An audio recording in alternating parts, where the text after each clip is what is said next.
All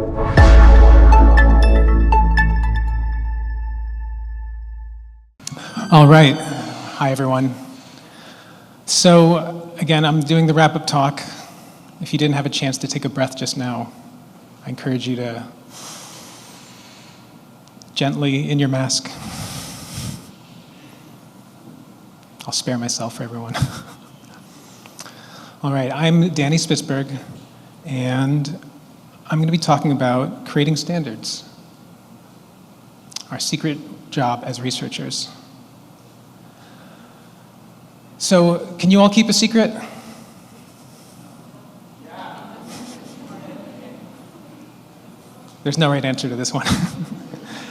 This talk is partly about how to frame our role and our job as researchers, and partly also to introduce you to a very boring but very powerful area of work, which is creating standards. Again, my name is Danny Spitzberg, and I do user research for cooperative economy. I use he, him pronouns.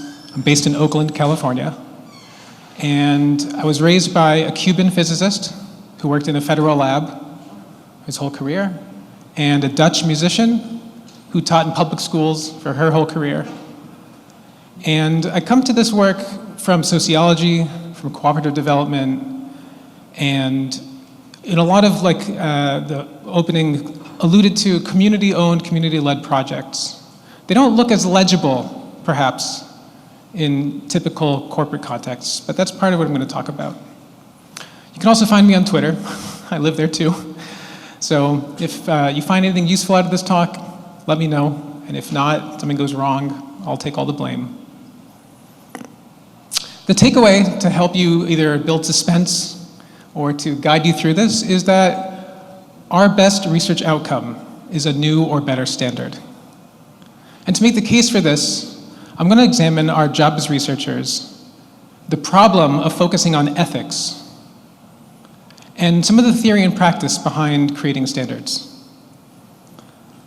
In this conference so far, and hopefully in other areas you're looking, you've probably heard a lot of the different struggles that we're facing as researchers, where accessibility is a constant catch-up game, trying to get the next step to make sure things are minimally useful.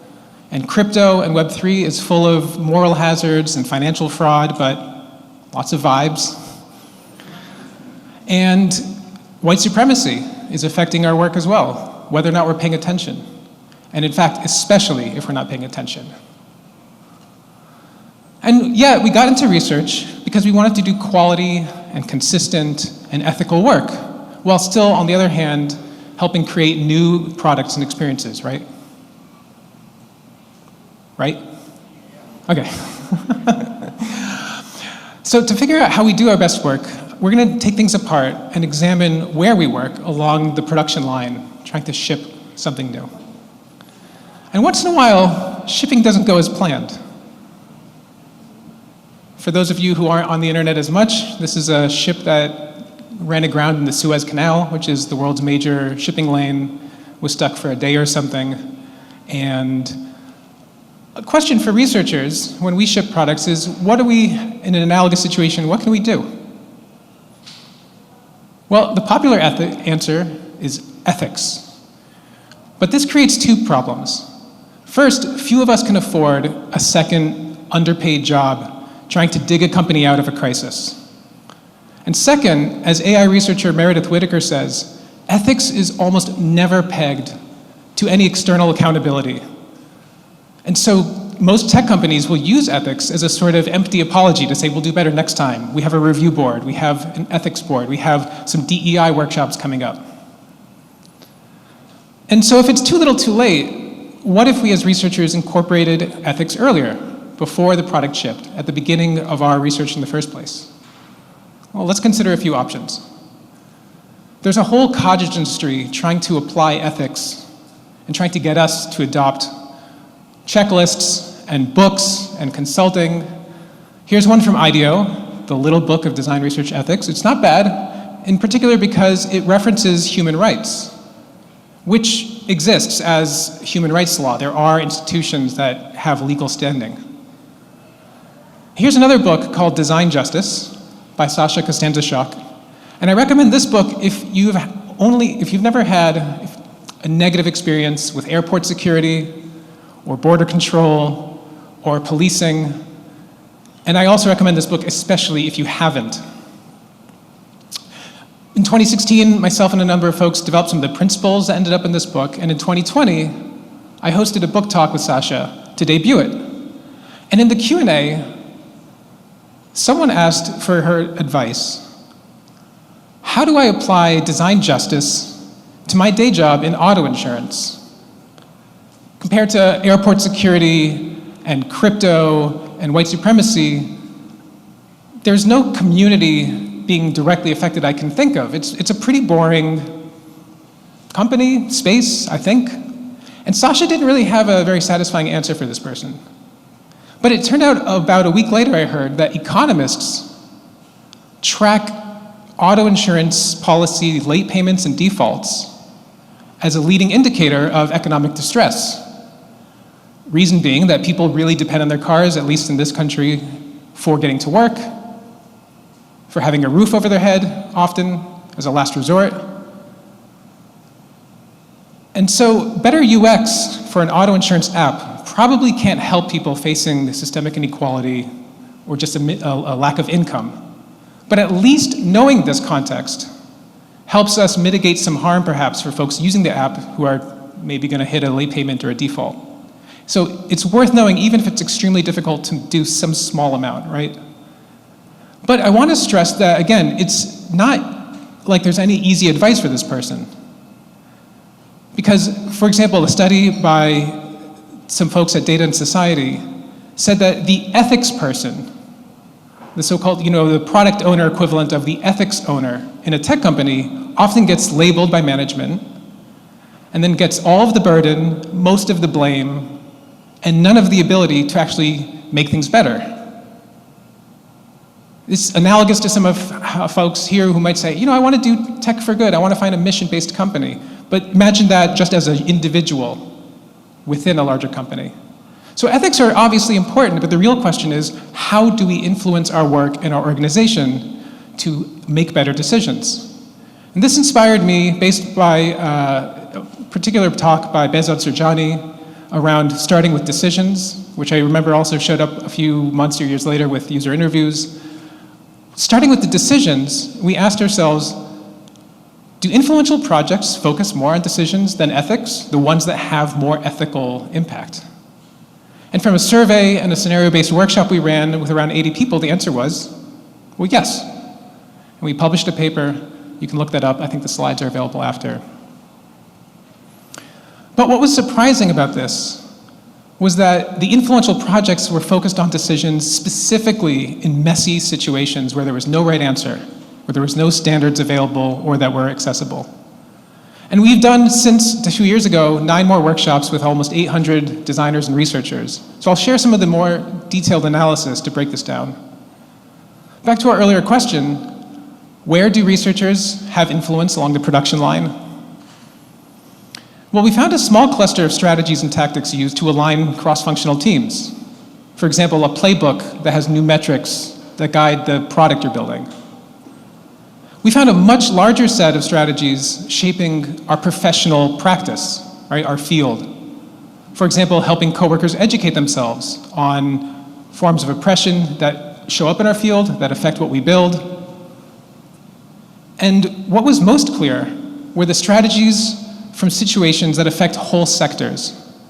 One group early in the pandemic was helping restaurant and hospital workers try to get benefits, and they realized there were no safety standards to go by.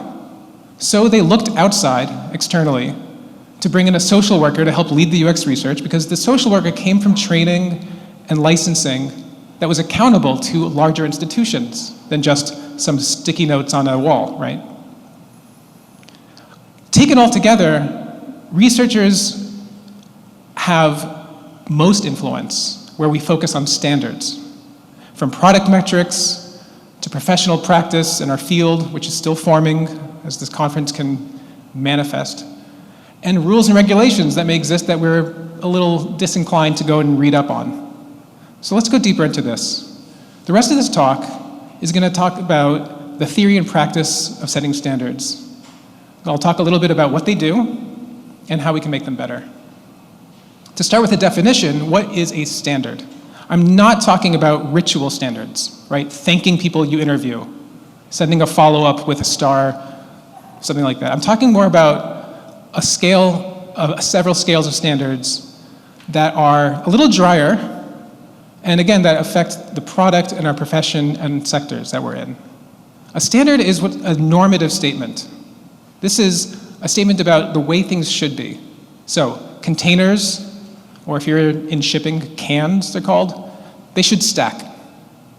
That's a standard. They should be 40 feet long, another standard. And container ships should sail smoothly and not run aground and block major shipping lanes unless you think that's a good idea, in which case they should, right? So you can start to see how ethics apply and fit back in when you focus on standards, and there's a cleaner place to examine them. And standards can be very powerful all along the production line. They can enable collaboration within a team, because you all know what the constraints are, the engineers and designers, and yourself. At the profession level, they keep users safe, ideally, which a company cares about because that reduces liability. And they also facilitate trade and commerce by setting expectations about what you can get, how things will fit together. There are standards for everything that affect how we build and what we build, from shipping container specs to minimum wage, or religion, or no brown M&Ms.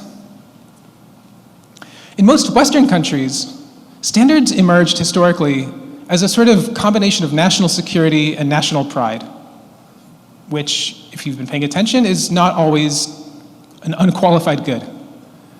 For example, these would be things like, how much of a weight and measure should a nickel be? How much nickel is in a nickel? It's actually less nickel than a nickel's worth, it turns out. But these are things to establish national sovereignty and to keep the rule of law and so on.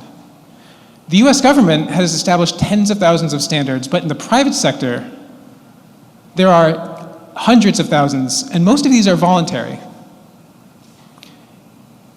In-house, there are lots of standards that are trade secrets, but in software and tech, a lot of these standards have actually manifested as marketing materials. So if you think of, for example, about IDEO and Google, they have books and courses that they are really trying to give out for free. Conversely, if you hire someone who has been at IDEO or Google, you kind of know what you're getting, maybe. And I think that also affects a lot of how this field is shaping up. But when it comes to what we build on the web, most standards are set by these third-party associations. And most of them, as we heard earlier today and elsewhere, they're trying to play catch-up mainly around accessibility, right? Ad tech and unsubscribe links are perhaps the main pain point that these folks care about, so that your link to unsubscribe should be 20 by 80 pixels. There's a standard. That way you can find it. And there's also a number of small firms that do this as well, but it's a pretty open area. What's especially powerful about standards, though, is who cares about them. Engineers get stereotyped for ignoring ethics, and many stereotypes do indeed manifest as true. But they do value and follow standards that help them build better products. So as researchers, we can influence what gets built and what does not get built by ourselves having a role in influencing standards, by saying what should be normal for products. Here's a condensed form of a lot of research on standards. Like I said, it's very boring, but very exciting when you get a little into it. A standard is something that's observable, so you can see it in action, you can see a container stack. It's reasonable, so whether or not you agree with it, you can follow the logic. And it's ideally adaptable, so when new information comes up, the standard can change with feedback, depending how it's brought and depending if people are receptive to it. But here's a blank page, just to stop us for a second and say, we cannot simply just go out and author new standards. There are a lot of complex dynamics I'm going to open up in a second. For example, who has even edited Wikipedia, let alone checked it in the last week? Okay. You've all been on Wikipedia, I know that, but there's a few folks who've said they've edited. If you know much about the editing for Wikipedia, the vast majority of edits are made by white, male, people with a lot of time on their hands who love to be right on the internet. This has been documented and studied endlessly. don't know what's being done about it. And similarly, under the veneer of accessibility and the positive vibes in web standards, it's also a somewhat toxic place dominated by people with a lot of time on their hands. So if we understand the dynamics that affect, for example, even just web standards, and who follows them, we can hopefully make things better. And I'm going to share a few case studies and then close with an exercise. Who remembers the Pebble watch? Okay, it was a long time ago. Some products succeed because of standards, and other products succeed so well they actually set new standards. The Pebble watch first shipped, imagine this, in 2013. Where were we in 2013, huh? And it shipped in record time at a very affordable price because it was built using interchangeable parts off the shelf. That was and has been a critical standard for centuries, interchangeable parts in guns and other common tools of power. Lots of interchangeable parts off the shelf, mass manufactured for procurement. They followed that approach, and they got a watch that athletes loved, that musicians loved, that people who want to tell you they're 5 minutes late for a meeting loved, and you could customize it pretty easy on your phone. And manufacturers, as well as hobbyists, loved it especially. And iFixit, which is a right to repair group, gave it a 9 out of 10 repairability score. It's only got a few parts. But we love our Apple Watches, right? Who's got one? No need to out yourself if you don't want to, okay. I don't have one. The watch coming up for Apple was a couple of years later. It was almost twice as expensive, and due to interoperability, which is another standard, right? Which means any one device can interact with any other device in its ecosystem. The Apple Watch became a new standard, and we expect the UX on the watch itself and the ability to link and sync with other devices now that this watch has dominated the market. And yet, iFixit gave the Apple Watch a 5 out of 10 repairability score. You might find that problematic, and there's another space for us to bring ethics back in. But Apple is totally fine with that because it is part of how they maintain quality control. They have their certified technicians, right? Let's go a little more dangerous. Here's a case about public safety. And here too, interoperability is critical under high pressure. Consider the walkie-talkie. It is a great tool, very trustworthy, with its own language that many of you probably know, right? Copy, over. And first responders appreciate it because it's very simple and it can interact with any other device by any other manufacturer, partly because of the National Institutes of Standard Technology. And they have a specific division on public safety communications research. However, new developments and a lot of enthusiasm for new devices has now ended up with whatever is going on over here. And in a fire or an earthquake, who do you expect to be able to guide the response and the rescue? The firefighter? This dispatcher thing going on? So VR companies in particular are very invested, literally, in pushing new tech. But new tech is not necessarily good. It's just new. And I know that's not very profound, but it's helpful to remind ourselves of that once in a while, especially if we have a job at that company where our entire filter is trying to figure out where the resistance is, where the user journey is, and how we're trying to reverse and mitigate frustrations and maximize delight, when in fact firefighters and first responders are absolutely, to cite Nick Lalonde, who's a researcher on UX and first response, they do not like this stuff. So to push back on bad products, ethics will not help us as much as public safety communication standards, and especially those set by people in the field. Finally, I'm going to share a quick case on labor standards in the transportation sector, which includes Uber and Lyft. In 2019 in California, a new ruling came out from the Supreme Court that said if you do the core work of a business and you have minimum control or no control over how you do your work for that business, you are not a contractor. You are an employee, effectively. Therefore, you should get minimum wage, overtime, meal breaks, rest breaks, sick leave, paid time off, reimbursements for your expenses, and a whole other suite of employee rights and protections that have been hard fought for a long time.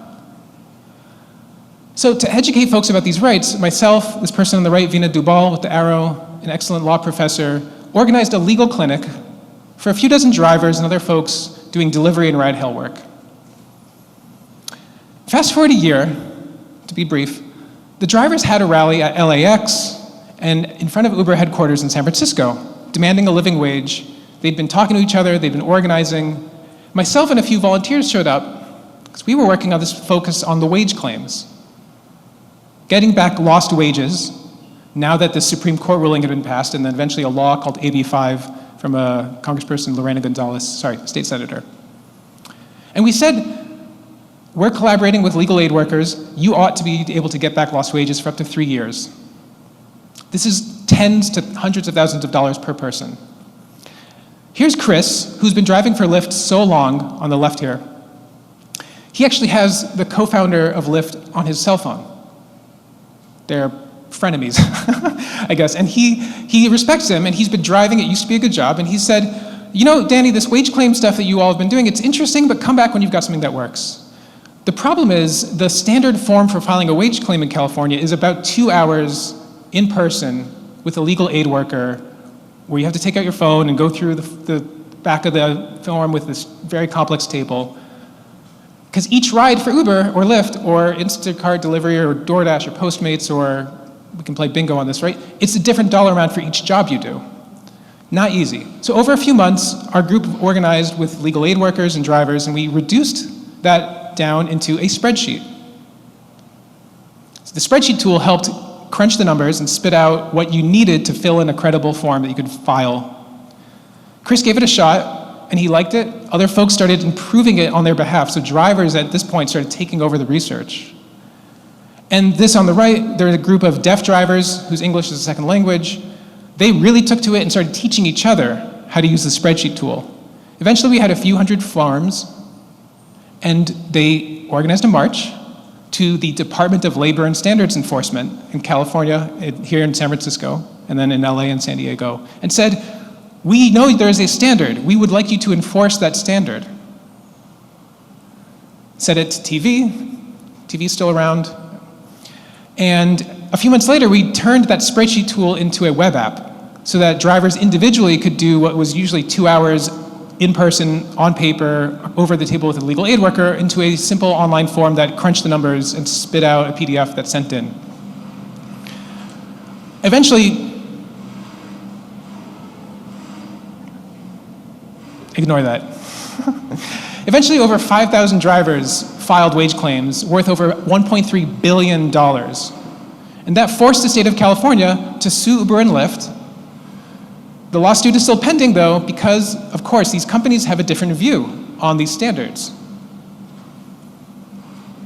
So what do we do about this?